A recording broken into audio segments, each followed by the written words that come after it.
Hello friend, today start with the 7th class science as the chapter 10 disaster management as the chapter of the semester 2 as the last chapter. And previously standard see the disaster management as a fourth chapter of the sixth standard आपत्ती व्यवस्थापन. गेल्या वर्षी ही पाहिलेलं आहे disaster management कशाला म्हणतात, disaster मॅनेजमेंटसाठी काय करावं हे गेल्या वर्षी फोर्थ चॅप्टरमध्ये शिकलेलं आहे, डेफिनेशन वगैरे. आता बघा ऑब्झर्व अँड डिस्कस. बघा ऑब्झर्व करायचं various news item about disaster. सतत कोणत्या ना कोणत्या डायस्टर घडत असते, ते आपत्ती घडत असते. त्या सध्याही बरेचसे आपत्ती डायस्टर चालू आहेत, बरोबर आहे का. अतिवृष्टी होणे, ॲज अ हेवी रेन्स गेल्या वर्षी झालता आणि ह्या वर्षीही चालू आहे, झालेला आहे. प्रत्यक्षात पाहतोय आपण रोज न्यूजपेपरमध्ये असेल किंवा टी व्ही न्यूजलाही पाहतोय, बरोबर आहे का. बघा तिथं काय दिलेलं आहे. वर्धा वादळाचे चेन्नई थैमान, महाड ब्रिज कोलेप्स, ट्रक अपघात, तिघांचा मृत्यू. हे सर्व काय आहेत, ॲज अ डायस्टर आहेत, आपत्ती आहेत. पण त्याच्यावरती काहीतरी मॅनेजमेंट करणं, व्यवस्थापन करणं ही आपली जबाबदारी आहे. प्रत्येक चॅप्टर तुम्ही जे प्रिव्हियसला शिकतात तेच तुम्हाला सध्या टुडेला चॅप्टर असतो, त्यामुळे व्यवस्थित चॅप्टर पहा. बघा कॅन यू टेल बघा क्वेश्चन काय विचारलाय. First, it is possible to prevent the loss of life caused by lightning. वीज पडून होणारी जीवितहानी टाळता येते का. हो, टाळता येते. त्याच्यासाठी काहीतरी डायस्टर मॅनेजमेंट केलं तर टाळता येऊ शकते. The loss of life cannot be prevent, it is caused by lightning but there is a thunderstorm with the lightning one most of careful. म्हणजे स्वतःची काळजी घेणं हे आपलं महत्त्वाचं आहे. He or she should not leave house, take shelter due to precaution. म्हणजे shelter म्हणजे काय, जे काय घरात आपण गेल्या पाठातही शिकलो, तडीत रक्षक वगैरे बसवलं तर वीज पडण्याचा धोका म्हणजे संभवणार नाही, बरोबर आहे का. नेक्स्ट क्वेश्चन बघा. What should be done prevents the bonds on a farm from getting washed away in the rainy season. म्हणजे पावसाळ्यात शेताचे बांध वाहू लागतात, म्हणजे वाहू नयेत म्हणून काय करावे हे तो क्वेश्चन विचारलाय. बघा ह्याचा आन्सर काय आहे. The bunds are maintained and repaired before the onset of rains. म्हणजे हे सर्व जी काही प्रक्रिया आहे ते रेन म्हणजे पाऊस येण्या अगोदर प्रक्रिया करावा, ज्याच्याकरून बांध भरून सांडणार नाही, अगोदरच प्रोसिजर केली पाहिजे. If water logging occurs it may break the bonds, therefore a suitable opening is made in the bonds which drains off the excess water without breaking the bond. This is the answer of the second question. आता बघा third question काय विचारलाय. व्हा do we experience water स्कॅरिटी. म्हणजे उन्हाळ्यात सदैव काय तयार निर्माण होतं तर पाणी टंचाई निर्माण का होते हे विचारले. बिकॉज बघा it there is a no adequate rainfall during the particular year. म्हणजे सालोसाल म्हणजे प्रत्येक वर्षी पाऊस पडेल असं नाही आहे, बरोबर आहे का. ह्या वर्षी पाऊस असेल तर दुसऱ्या वर्षी पडेल याची शक्यता नाही आहे. There is a deficiency of water in water bodies. त्याच्यामुळं काय होतं, वॉटरची डेफिशियन्सी म्हणजे कमतरता भासू लागते. The quantity of stored water in the dams और लॅक्स ऑल्सो रेड्युसेस. म्हणजे जे काय स्टोअर केलेले डॅम्स लॅक्स वॉटर आहे ते सुद्धा काय होतं, स्टोअर केलं जातं. Due to over consumption or not use of unplanned way. त्याच्यात आपण काही प्लॅन करत नाही तर कोणीही कसंही यूज करतं, बरोबर आहे का. This result in to water scarcity. Water fail त्याच्यामुळे काय होतं, पाणी टंचाई निर्माण होते. That means of water scarcity म्हणलं जातं पाणी टंचाई म्हणजे. आणि ही तिन्ही प्रश्न तुमच्या बुकमध्ये लिहून मला पाठवायचे आहेत. नंतर बघा we have studied 2 types of disaster namely. गेल्या वर्षी शिकलो कुठले 2 डायस्टर डायस्टरचे टाईप्स आहेत, एक नॅचरल आणि एक मॅनमेड. बघा into the categories do not disaster shown in the news item above falls. म्हणजे अशा कोणत्या बातम्या आपत्तीचे प्रकारात वर्गीकरण करायचे ते स्वतः करायचं आपण. गेल्या वर्षी ही झालेल्या पूर्ण डिटेलमध्ये पाहिले टॉपिक. नंतर बघा we can prevent certain disaster while it is necessary to take precaution in this case some other disaster. म्हणजे जे काय आपत्ती आहे त्याच्याविषयी व्यवस्थित प्रिकॉशन घेणं तेवढंच महत्त्वाचं आहे. बघा, natural and manmade disaster are related to each other.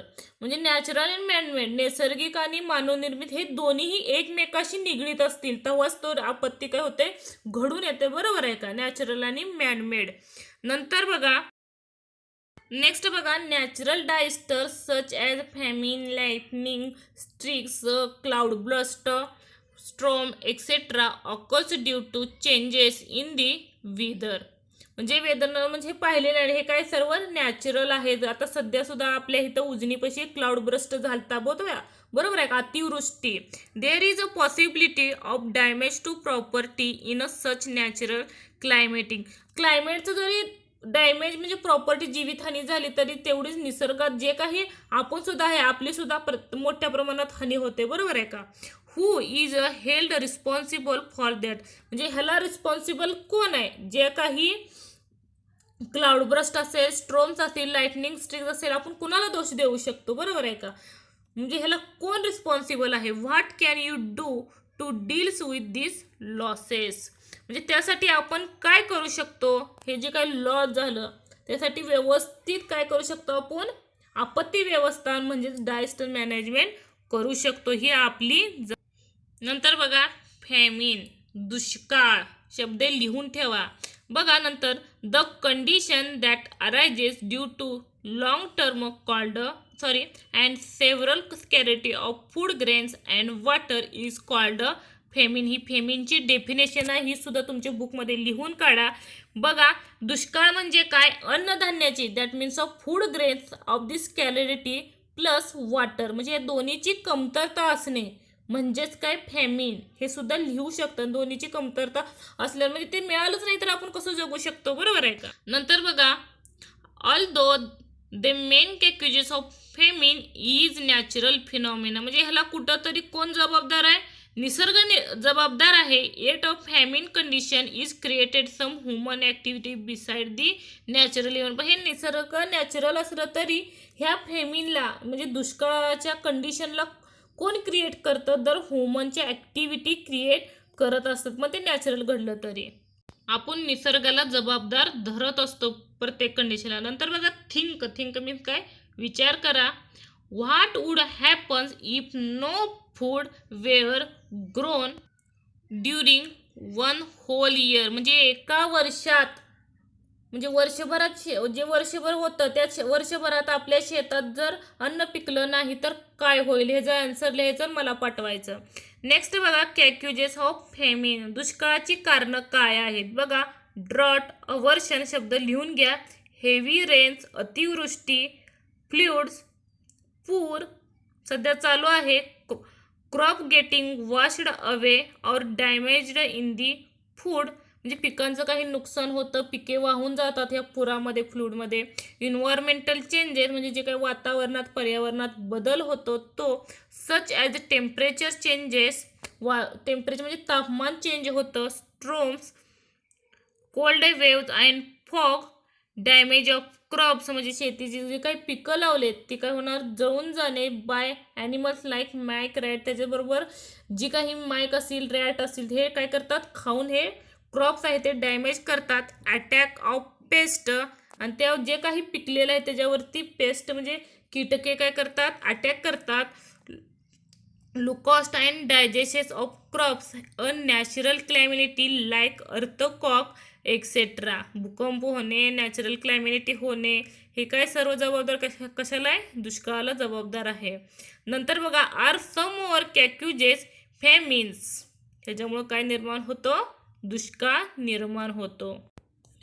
नंतर बघा, manmade causes of famine included war, internal unrest, absence of transport routes, uncontrol population growth. म्हणजे हे निसर्गता असलं तरी मानवाच्या काही चुकीमुळे हे काय घडून येत आहे? म्हणजे काय? अंतर्गत अशांतता ठेवण्यास का म्हणजे युद्ध असण्यासारखे. युद्ध मीन्स वार, इंटरनल अनरेस्ट म्हणजे अंतर्गत अशांतता, पण अब्सेन्स ऑफ ट्रान्सपोर्ट रूट वाहतुकीच्या मार्गात काय होणार? अभाव असणे, पण वाढती लोकसंख्या, ज अनकंट्रोल्ड पॉप्युलेशन ग्रोथ. हे कशाला डिपेंड करतं? फॅमिनला कारण आहे. नेक्स्ट बघा, There is a record loss of life caused by several famine in a various part of the world.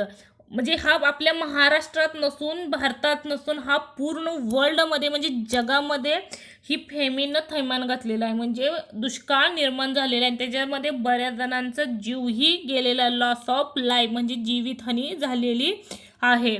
बघा, Asia has a turn out the most famine affected continent of the world. त्याच्यामध्ये पूर्ण जगामध्ये आशिया असा खंड आहे की त्या खंडामध्ये सर्वात जास्त काय असते, दुष्काळ अफेक्ट करत असतोय. A majority of the famines occurred drought prones and flood affected reasons.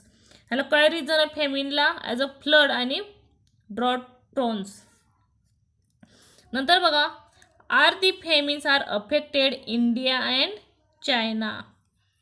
Next बघा, are we responsible for famine. म्हणजे आपण दुष्काळाला जबाबदार आहोत का? कशी आहोत ते पहा. कुठल्या चुकी आहेत बघा. Water storage is increasing as the balance between rainfall and population is disturbed. म्हणजे पर्जन्यजन्य व लोकसंख्या यांचा समतोल बिघडल्यामुळे काय होतं, वॉटरचा तुटवडा वाढत चाललाय. बरोबर आहे का? नंतर बघा, second, through there has been a very high rise in the production of food grains as a result of the green revolution and the balance of environment has been lost due to use of chemical fertiliser, pesticide and weedicides. म्हणजे हरित क्रांती तर आपल्या माहिती इंडियामध्ये आहे, बाकीच्या देशामध्ये पण आहे, पण भारत हा जास्त ओळखला जातो. पण अन्नधान्यात उत्पन्नात प्रचंड वाढ झाली आहे. बरोबर आहे का? त्याचबरोबर रासायनिक खते, जंतुनाशके, तणनाशके ॲज अ वीड साइड्स म्हटलं जातं तणनाशकेला. याच्या वापरामुळे काय होतं, जी काही इन्व्हायरमेंट जे बॅलन्स आहे ते काय होतंय, नष्ट होत चाललेलं आहे. नंतर थर्ड बघा, अनलिमिटेड लिफ्टिंग ऑफ वॉटर. म्हणजे अमर्यादित पाण्याचा उपसा केला जातो किंवा वापर केला जातो. आपल्याला गरज नसतानाही नळ चालू ठेवणं, पाणी रानात सोडणं विनाकारण. त्याच्यामुळं काय होतंय, अनलिमिटेड लिफ्टिंग ऑफ वॉटर, अमर्याद पाण्याचा उपसा केला जातो. इरोजन ऑफ लँड, जमिनीची धूप थांबणे. नेक्स्ट, मिसयूज ऑफ वॉटर, पाण्याचा गैरवापर करणे. नंतर बघा, in the past. In the past म्हणजे काय, इतिहासात दाखवताना बघा, असं नाही की आपल्या आता सध्या दुष्काळ पडलेला आहे किंवा या समस्या आत्ता निर्माण झाल्यात, असं काही नाही आहे. इतिहासात सुद्धा या घटना घडलेल्या आहेत. बघा, famines are not a new phenomenon. The problem of drinking water, food and fodder of animal date back of historic time. तुम्ही दुष्काळात म्हणजे अगोदर इतिहासात जरी पाहिलं तर पाण्याची टंचाई असेल, अन्नधान्यांची, जनावरांचे चाऱ्याचे प्रश्न हे अगोदरही इतिहासात झालेलं आहे. पण बघा, ॲनिमल्स म्हणजे इतिहासात सुद्धा जी काही जनावर होते, ॲनिमल्स होती, त्यांनाही चाऱ्याची गरज भासत होती. पण बघा, छत्रपती शिवाजी महाराज सर्वांनाच माहिती आहे, आणि Chhatrapati Shahu Maharaj implemented measures to overcome the famines of their time. त्या टायमाला ते काय केले, त्या दुष्काळावरती मात करण्यासाठी अनेक योजना त्यांनी राबवल्या होत्या. त्याच्यामुळे दुष्काळ एवढा जाणवत नव्हता. बघा, there water supply and water storage shame of ideal even today's circumstances. म्हणजे अनेक त्यातील पाणी पुरवठा व पाण्यासाठीच्या ज्या योजना आहेत आजच्या परिस्थितीसाठी ते आदर्श आहेत. ते बघून सुद्धा आपण जे काही समस्या आहे, डायस्टर आहेत मॅनेजमेंट, ते आपण करू शकतो. यू टू कॅन मेक शेम like these two face future crisis and disaster which will be used not only your own life in a future but also for society at large. म्हणजे तोंड देण्यासाठी तुम्हीही अशा योजना करू शकता, आपण सर्व करू शकतो की ज्यामुळे तुमच्या जीवनासाठीच नाही तर समाजासाठी, जो काही समाज आहे त्याच्यासाठी ते काय होतील, उपयुक्त ठरतील. नंतर बघा, मलिक अफगर इम्प्लिमेंटेड अ कॅनल शेम of for drinking water in Aurangabad. तुम्ही जर औरंगाबाद गेला तर मलिक अंबरने काय केलं तर पिण्याच्या पाण्यासाठी काय केलं तर नहर म्हणजे कालवा योजना त्यानं राबवलेली होती. ती अजूनही तिथं अस्तित्वात आहे. बघा, इट एक्झिस्ट इवन टुडे. ती अजूनही तिथं आहे. मलिक अफगरनं जे काही कॅनल बांधलं होतं ते अजूनही आहे. It exist even today. Collect more information about. याच्याविषयी तुम्हाला अधिक माहिती पाहिजे असेल तर यूट्यूब तुम्ही ओपन करत असता, त्याच्यावरती त्याची मलिक अंबरच्या नावानं नोंद करायची. तुम्हाला सर्व माहिती काय होईल, मिळून जाईल. नंतर बघा, what can we do to ease of severity of famine. म्हणजे दुष्काळाची तीव्रता कमी करण्यासाठी आपण काय करू शकतो. बघा, दुष्काळ फॅमिन घालवण्यासाठी आपण काय करू शकतो. सेव्हरिटी ऑफ फॅमिन. फर्स्ट बघा, plan uses of water and reuse of water. म्हणजे पाण्याचा पुनर्वापर कसा करता येईल ते पाहिलं पाहिजे आणि नियोजनपूर्व वापर केला पाहिजे. Planned uses of water. Second बघा, proper planning of water conservation and harvesting at a local level. म्हणजे स्थानिक पातळीवर जलसंधारणासाठी नियोजन कसे करता येईल हे पाहिलं पाहिजे. थर्ड बघा, large scale planning of trees and preservation of deforestation. म्हणजे मोठ्या प्रमाणात जी काही वृक्ष लागवड करावी आणि तसेच वृक्षतोड थांबवली पाहिजे, डिफॉरेस्टेशन. नंतर बघा, fourth, making appropriate changes in plans taking into account the weather forecast. म्हणजे हवामानातील बदलाचा अंदाज घेतला पाहिजे आणि त्याच्यानुसार नियोजनात बदल केला पाहिजे. नंतर बघा, large scale tree plantation, no famine, no land erosion. नको दुष्काळ, नको जमिनीची धूप. त्यासाठी काय करा, मोठ्या प्रमाणात लार्ज स्केल ऑफ प्लॅनेशन, झाडे लावा. नेक्स्ट बघा, क्लाउड ब्रस्ट. क्लाउड ब्रस्ट म्हणजे काय, ढगफुटी सध्या झाली, उजनीला आठवत असेल तर पहा. नंतर बघा, can you tell. Cloud burst विषयी गेल्या वर्षी आपण अधिक माहिती पाहिलेली आहे. नसेल तर पुस्तक ओपन करा. नंतर बघा, क्वेश्चन काय विचारलाय, व्हॉट कॅक्युजेस रेन. म्हणजे पाऊस कसा पडतो. बघा कसा पडतो. Sometimes the water coming down from rain clouds does not reach the land in the form of rain. म्हणजे काही वेळा पाऊस देणाऱ्या ढगातून खाली आलेलं पाणी काय होतं, पावसाच्या रूपात जमिनीत न पडता जमिनीकडे उष्ण तापमान त्याची परत वाफ होऊन काय होते, ढगात सामावलेली जाते. हा जेव्हा उन्हाळा पावसाळा कडक उन्हाळा असेल तेव्हा पाऊस पडतो, तेव्हा बघा काही म्हणजे 5 मिनिटातच जमीन वाळल्यागत दिसते. म्हणजे काय होतं, त्याचं वाफेत रूपांतर होतं आणि परत ते ढगात हाय अशा रूपात जातं. हे आपण प्रत्येक वेळी पाहतोच. Instead due to very high temperature near the land. कारण त्याच्या टेम्परेचर काय असतं जमिनीचं, लँडचं जास्त प्रमाणात असतं. इट व्हेपरायझेशन म्हणजे ते काय करतो, व्हेपराइज करून घेतं, म्हणजे वाफेत रूपांतर होतं आणि goes back to same cloud. आणि ते काय होतं, परत ढगात आहे त्या रूपात पाणी जातं. त्याच्यामुळे काय होतं बघा, as a result the amount of vapour of the cloud become very high. त्याच्यामुळं क्लाउड काय होतं, जास्त प्रमाणात दिसून येतं. आणि due to rapid condensation it rains suddenly over the specific and small region. बघा त्याच्यामुळं काय घडून येतं, कंडेन्सेशन होतं. आपण कंडेन्सेशन काय पाठीमागच्या पाठातही पाहिलेलं आहे. काय होतं, त्याचं रॅपिड कंडेन्सेशन होते त्या क्लाउडचं आणि सडनली ओव्हर स्पेसिफिक म्हणजे एक ती जागा बघतं त्या ठिकाणी काय होतं, small region at a rate 100 mm/h और मोर. एका म्हणजे ठराविक ठिकाणीच तो काय होतो, सलग 10 mm/h असा पाऊस काय होतो, चालू होतो. This is known as cloud burst. त्यालाच काय म्हटलं जातं, क्लाउड बर्स्ट म्हणजे ढगफुटी म्हटलं जातं. त्याच्यामुळं काय होतं, फ्लूइड निर्माण होतं मोठ्या प्रमाणात. बघा फ्लूइड म्हणजे काय, पूर तयार होतं. नंतर बघा, डू यू नो, तुम्हाला माहिती आहे का, a cloud burst awkward at Leh Ladakh on 6 August 2010. म्हणजे लडाखमध्ये लेह या ठिकाणी क्लाउड ब्रस्ट झाला होता 6 ऑगस्ट 2010 साली. नंतर बघा, the cloud burst that occurred in मुंबईला सुद्धा झालता, गेल्या वर्षीही झाला मला वाटतंय बघा आठवून. आणि त्याच्या आधी कधी झालता, 26 August 2005 as a extreme and forgettable म्हणजे विसरूही शकणार नाही एक एवढा एक्स्ट्रा ऑर्डिनरी पाऊस मुंबईला 16 ऑगस्ट 2005 साली पडला होता. On that day it rained about 950 mm, that is 37 inches in 8 to 10 hours, and entire city of Mumbai was waterlogged and म्हणजे त्या ठिकाणी आपण म्हणलं तर 100 mm चा एवढा पाऊस असतो आताच पाहिलं, पण तिथं 950 mm म्हणजे 915 एवढा पाऊस पडला होता आणि त्याचं पाणी किती आलं तर 37 इंचेसला आलं तर सतत 8 ते 10 तास काय होता कंटिन्यू पाऊस काय होत होता पडत होता. त्याच्यामुळे काय झालं वॉटर लॉग झालं आणि फ्लूड निर्माण झाला होता, पूर आला होता, आठवत असेल. नंतर बघा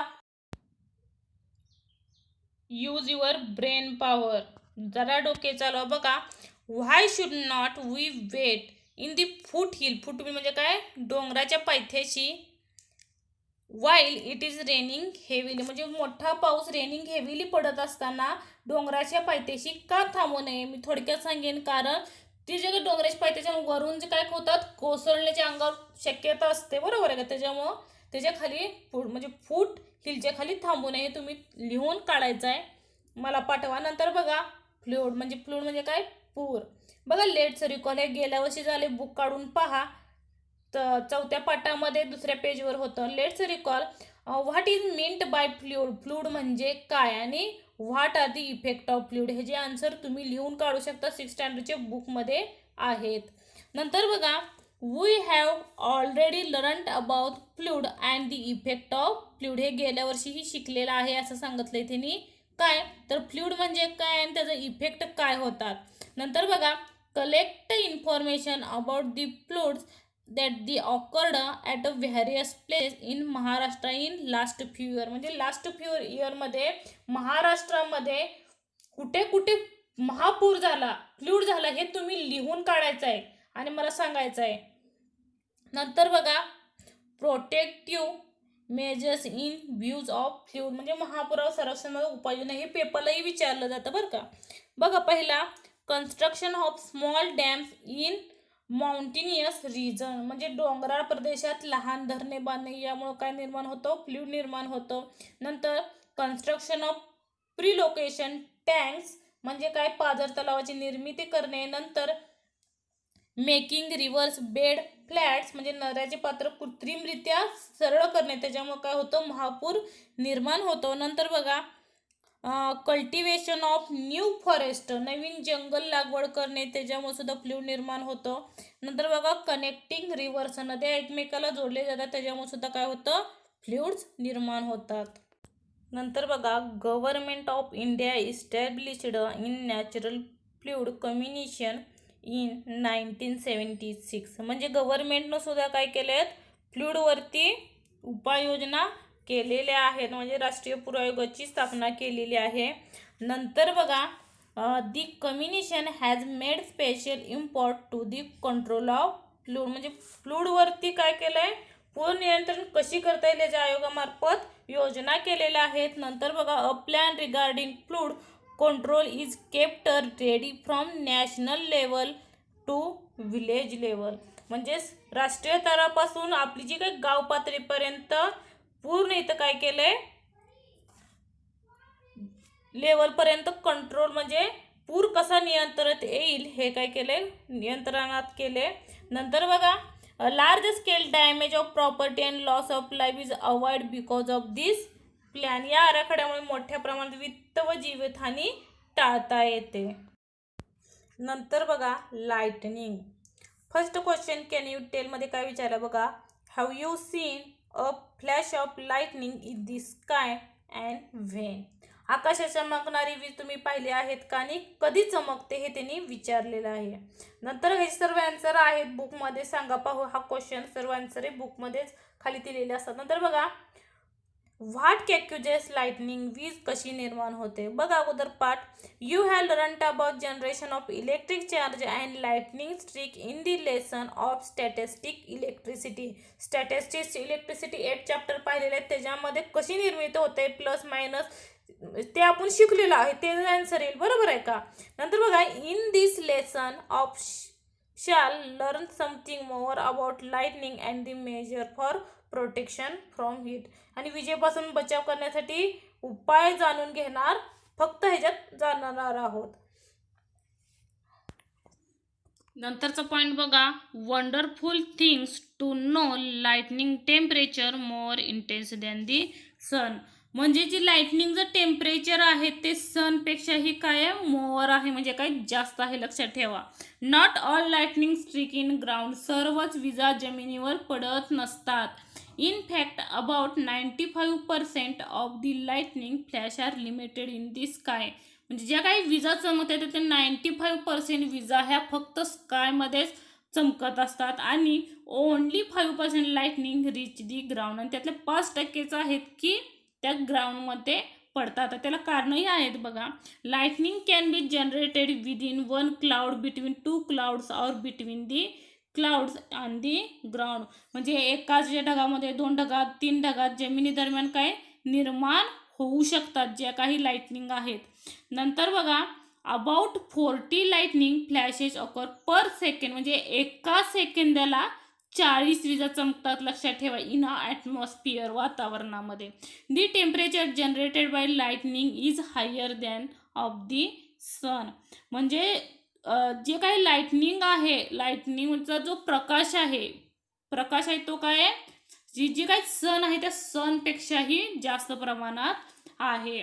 due to this high temperature the air under the high pressure expand suddenly and loud crashing sound is heard. काय होतं, एखाद्या मोठ्या तापमानाखाली काय होतं, प्रचंड दाबाखाली आलेली हवा अचानक काय होते, प्रसरण पावते, एक्सपांड पावते सडनली.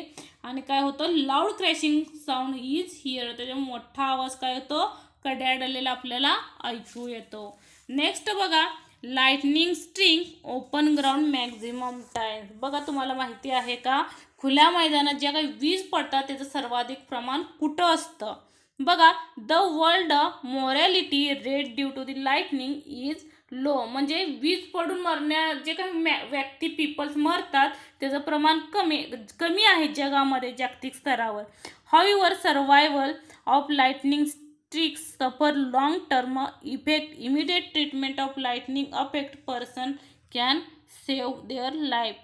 म्हणजे त्याच्यावर इमिडिएटली ट्रीटमेंट घेतली तरच तो माणूस काय होतो शकतो, जगू शकतो, save their life. He study the place struck with lightning show that it happens more on one ground that under a tree or near a water.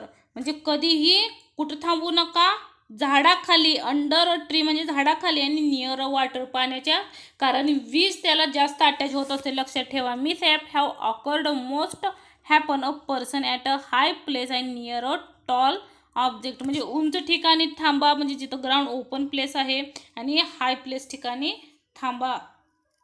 म्हणजे त्याच्यामुळे काय होतं, जे काही वीज पडण्याचा, लाइटनिंग पडण्याची संभाव्यता कमी होते.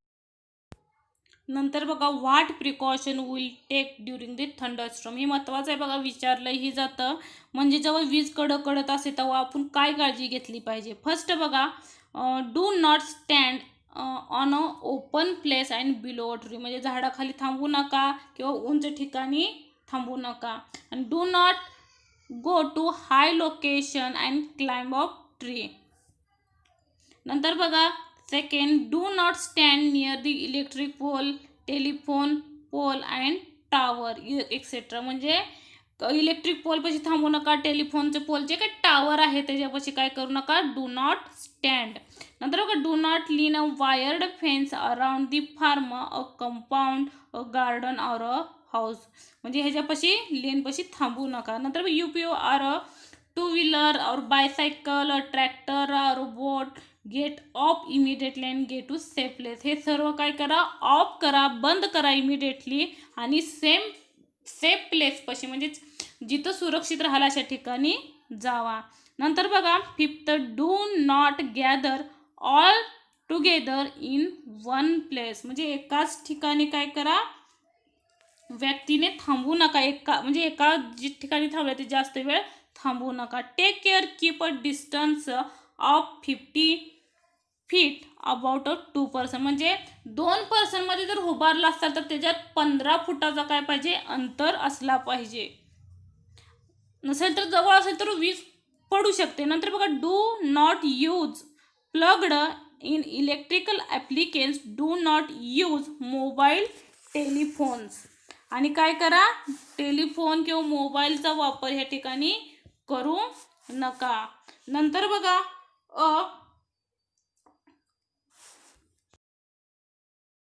8, keep on dry food, a plastic sheet, sack and jute clothes out dry leaves, कुठं उभा राहावा, जिथं ड्रायवूड आहे, प्लॅस्टिक शीट आहे, sack of jute cloth and dry leaves अशा ठिकाणी स्टँड म्हणजे थांबा.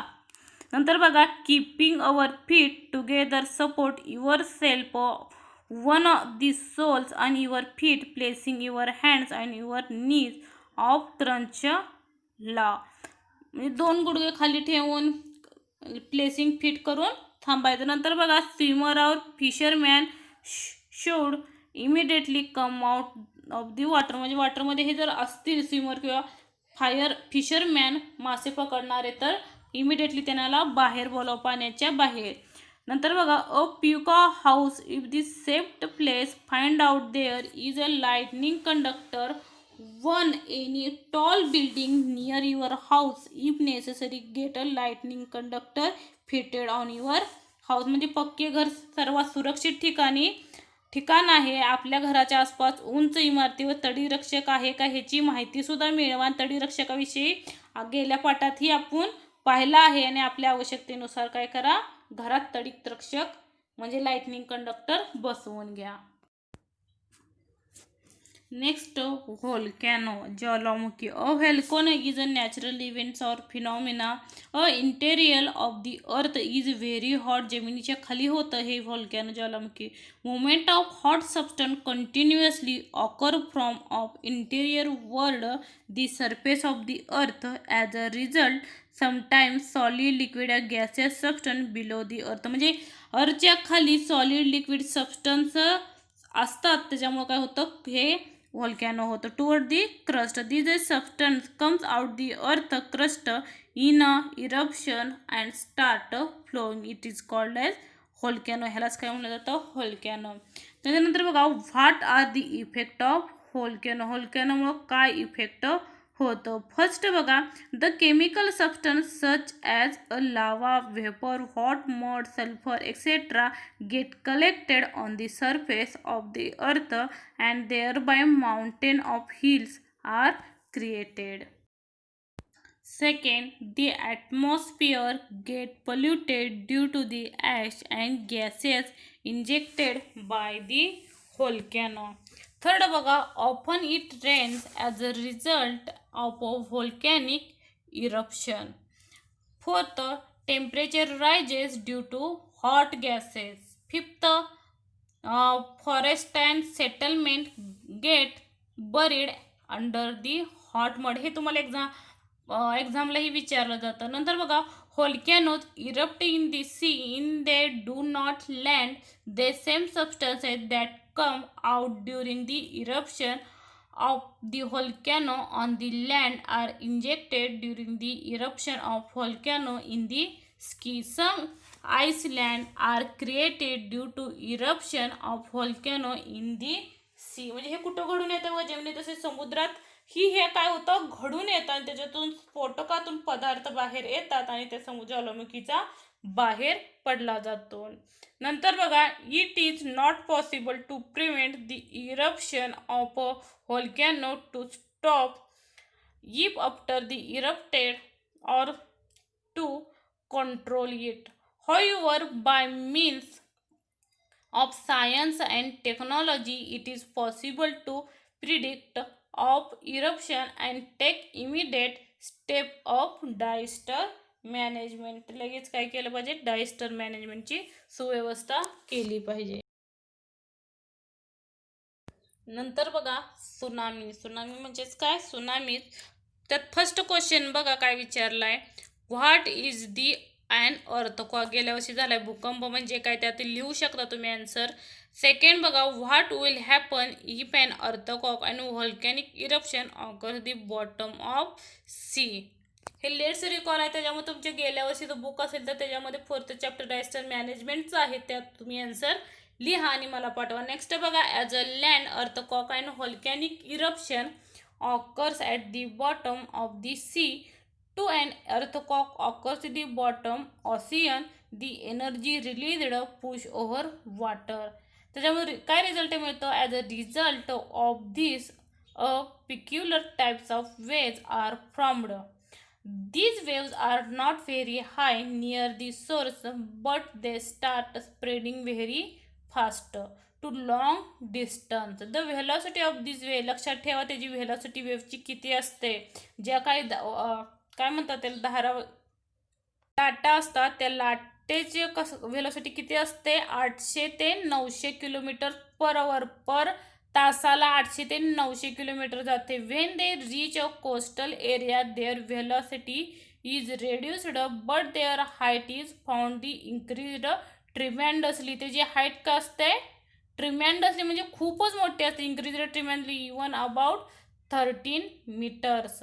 सच a wave generated by earthquake or volcano occurring in the ocean floor is called as tsunami. सुनामीची डेफिनेशन दिली आहे बघा इथं, ती लिहून काढा. नंतर बघा, tsunami is a Japanese word is means of harbour wave. हा जॅपनीज वर्ड आहे. हॅपर वेव्ह पासून सुनामी हा वर्ड आला आहे. Destructive effect of tsunami. सुनामीचे विघातक परिणाम बघा. First, building and other construction of destroy. काय डिस्ट्रॉय होतं? इमारती आणि बांधकामे उद्ध्वस्त होतात. Second, there is a large scale loss of life and financial loss. नंतर बघा, boats and ships near the coast and damaged. नंतर ट्रीज गेट अपरूटेड. ट्रीज आहेत ते काय होतात? त्याची मुळं निघून जातात. Landslide take place on a large scale. नंतर बघा, changes takes place in the original land near the coast giving rise to swamps. Traffic obstruction arises.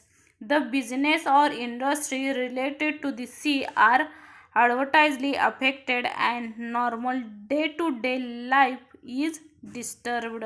नंतर बघा, large scale damaged is caused by हॅम्बर्स. हॅम्बर्स म्हणजे काय? बंधाऱ्याचे मोठ्या प्रमाणात नुकसान होते. हे शब्द झाले त्याच्यामुळे जास्त अर्थ सांगितलेला नाही समजत असेल. नेक्स्ट बघा, precautionary measures. When a tsunami wave is formed due to an earthquake on a sea floors, it is necessary that immediate estimate is made of its progress and a warning of a danger is issued to the people in the coastal area. For this purpose, an artificial cautionary satellite is great use. हे काय करू शकतो? उपाययोजना करू शकतो.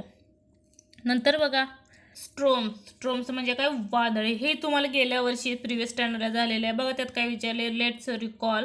हे तुम्ही लिहू शकता. What gives rises to a storms म्हणजे वादळे कशी निर्माण होतात आणि व्हॉट आर देअर इफेक्ट आणि त्याचे कोणकोणते परिणाम होतात. बुकमध्ये आहेत ते लिहा. We have already learned the information of storms and their effect. Suppose you are caught of in storm, what will you do? Keep your self safe. म्हणजे स्वतः वादळात अडकला तर काय कराल हे विचारले. तुम्ही गेल्या वर्षी जर पाहिलं तर जास्त एक्सप्लेनेशन नाही करणार कारण झालेला भाग आहे. नंतर बघा, ऑलवेज रिमेंबर. नेहमी लक्षात ठेवा. First, regularly cut down trees or branches that are likely to fall and causes damage. इमारतीवर पडून नुकसान करू शकणारी झाडे नियमित छाटाने नुकसान टाळा. नंतर बघा, you are the outside take shelter in a safer place. नंतर बघा, if you are away from home inform your close relative and friends about your exact location. म्हणजे त्यांचं एक्झॅक्ट लोकेशन काय आहे ते सुद्धा पहा. नंतर बघा, at home shut the valves of gas regulators and turn off the electric supply. जे काही घरात इलेक्ट्रिक सप्लायर आहेत, वायर्स आहेत ते काय करा? बंद करा, ऑफ करा. Make telephone call to warn your relative and friends about the probable danger. Tell them this safer place.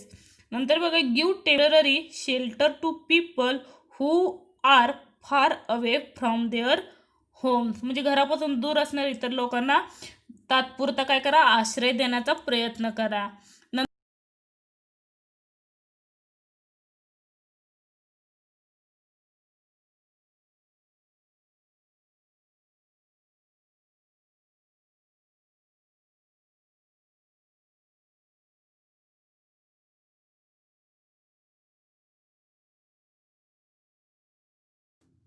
National institutions.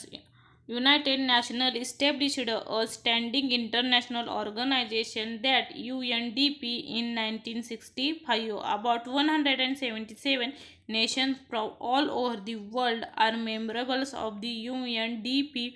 One of the main functions of this organization is to send equipment, financial aid, and also ventilators to places of the distress. In additional, international medical teams and groups of other experts are also sent. Thank you. Video आवडल्यास like करा, subscribe करा आणि comment करा.